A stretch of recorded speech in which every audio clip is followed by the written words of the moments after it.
নমস্কার বন্ধুরা, সুমনার হেসেলে আমার সকল বন্ধুদের জানাই স্বাগত।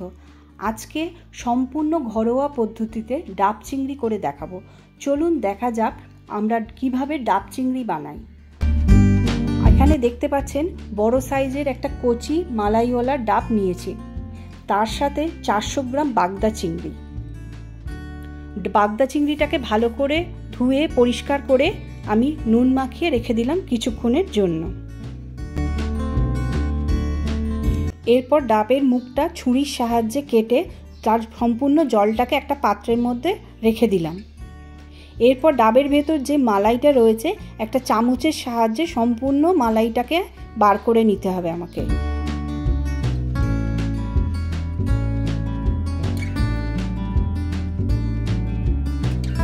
দেড় চামচ মতন পোস্ত, 1 চামচ মতন কালো সর্ষে,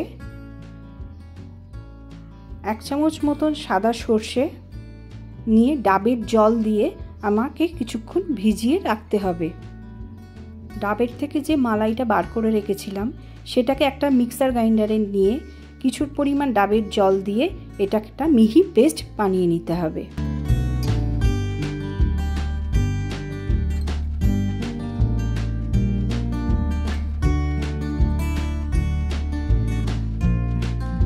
মিক্সার গ্রাইন্ডারের মধ্যে ভেজানো সর্ষে পোস্তটা নিলাম, 1 ইঞ্চি মতন আদা, কিছু পরিমাণ রসুন আর 5-6টা কাঁচা লঙ্কা নিয়ে একটা মিহি পেস্ট বানালাম। ঝালটা অ্যাজ পার ইয়োর টেস্ট।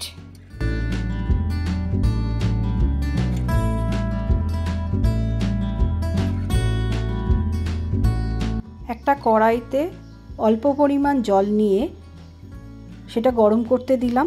তার মধ্যে মিডিয়াম সাইজের 3টে ডুমো করে রাখা পেঁয়াজ নিয়ে আমি সেটাকে বয়েল করতে দিলাম চাপা দিয়ে।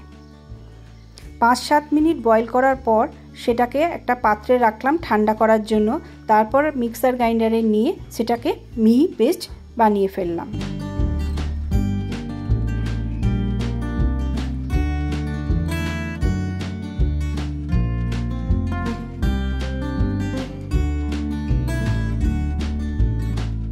কড়াইয়ের মধ্যে কিছু পরিমাণ সর্ষের তেল নিয়ে সেটাকে গরম করতে দিতে হবে।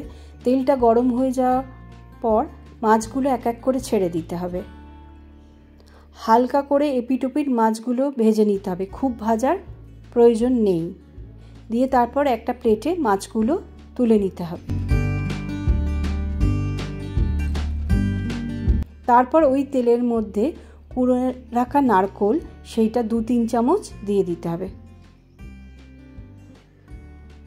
দিয়ে 2-3 মিনিটের জন্য হালকা করে ভেজে নিতে হবে।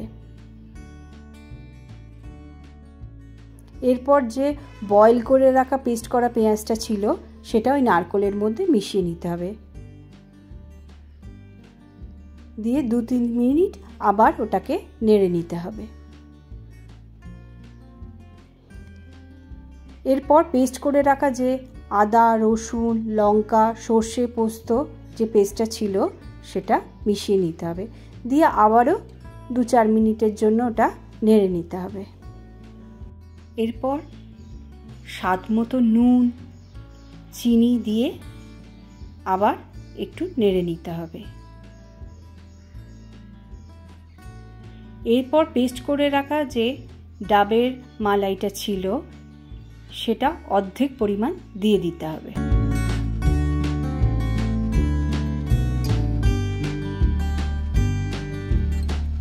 এরপর যে ডাবের জলটা ছিল সেটা আস্তে আস্তে মিশিয়ে নিতে হবে, দিয়ে একটা গ্রেভি তৈরি করে নিতে হবে। গ্রেভিটা আস্তে আস্তে ফুটে গেলে ওর মধ্যে যে নারকেলের দুধ বার করে রেখেছিলাম সেই দুধটা মিশিয়ে নিতে হবে। এতে এর টেস্টটা আরও দ্বিগুণ বেড়ে যায় আর গ্রেভিটা অনেক ঘন হয়ে যায়। এইবার আমাদের গ্যাসের ফ্লেমটা জোরে করে দিতে হবে। জোরে করে দেওয়ার পর একটু ফুটে গিয়ে গ্রেভিটা শুকিয়ে এলে আস্তে আস্তে আমাদের মাছগুলো ওর মধ্যে দিয়ে দিতে হবে। দেওয়ার পর 1-2 মিনিট নেড়ে নিয়ে আমাদের গ্যাসের নবটা বন্ধ করে দিতে হবে। এরপর ডাবের মধ্যে একটি করে মাছ, একটু করে গ্রেভি আর বাকি যে পেস্ট করে রাখা মালাইটা ছিল ডাবের, সেই মালাইটা 1 চামচ করে মিশিয়ে নিতে হবে।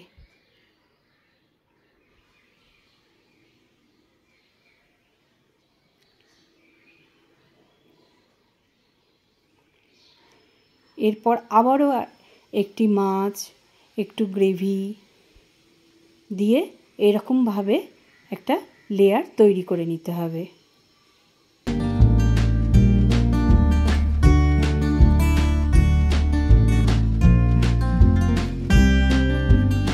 এইরকমভাবে একটু করে মাছ, একটু করে গ্রেভি, একটু করে মালাই দিয়ে লেয়ারটা তৈরি হয়ে গেলে লাস্টে 2টো চিড়ে রাখা কাঁচা লঙ্কা ওর ওপর দিয়ে দিতে হবে। ডাবের যে খোলাটা ছিল সেইটা দিয়ে আটা দিয়ে মুখটা পুরো বন্ধ করে দিতে হবে।